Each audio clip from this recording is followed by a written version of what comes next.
Ni-raid kahapon ng Caloocan Police ang bahay ng isa pang lalaking nagpaputok umano ng baril noong bagong taon.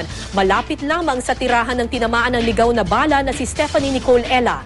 Isang bala ng kalibre 45 ang natagpuan sa loob ng bahay pero giit ng may-ari, wala siyang ganung baril. May gusto ko si Julius Segovia.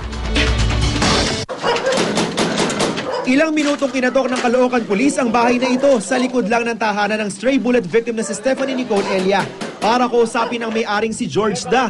Nakatanggap kasi ng impormasyon ng mga pulis na nagpaputok din umano si Danong sa lubong sa bagong taon. Base rin sa resulta ng kanilang trajectory examination, lumabas na sa likurang direksyon ng bahay ng pamilya Ella galing ang bala ng kalibre 45 bumaon sa ulo ni Nicole. Pero dahil walang sumagot sa mga katok ng pulis,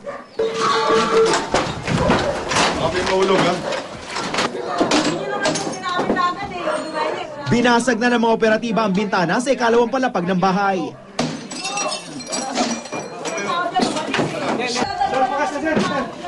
Dito, napag-alamang nasa loob lang ang kasambahay.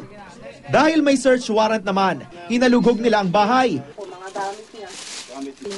Hanggang sa ma-recover ang isang 9mm na baril at mga bala. Nasa Quiapo po, nagsimba po sila. Alam ko ang baril niya kasi ako pumahawak ako, nagtatago. Sa hiwalay na kwarto naman, natagpuan ang bala para sa kalibre 45. Bagamat walang baril dahil wala raw ganun ang amo, ayon sa kasambahay. Kami na ang nagpapasensya pagka nagagalit siya. Pero pag nagagalit, hindi nagpapaputok? Ay, hindi sir. Hindi siya nagpapaputok. Ayun ang kanyang bisyo, yung tugtog.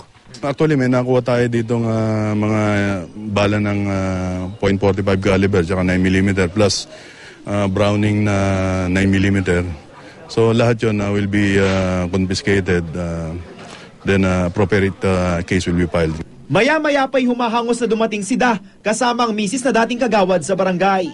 Natakot mga anak namin, nagyayakan daw natin. Binasag? Kasi mapapagawa niya.